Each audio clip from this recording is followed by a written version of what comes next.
Hello and welcome back to another episode of 2-Minute Tutorial.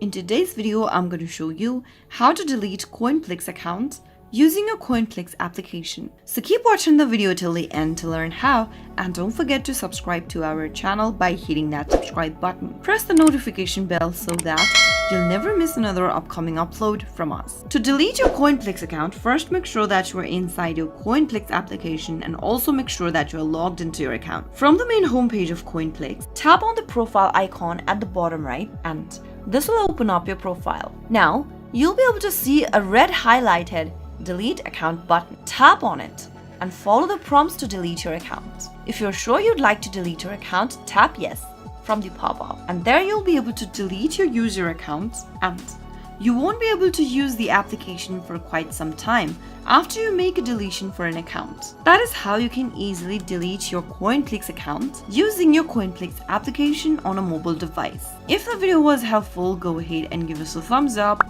I'll be back soon with more videos like this. Thank you for watching.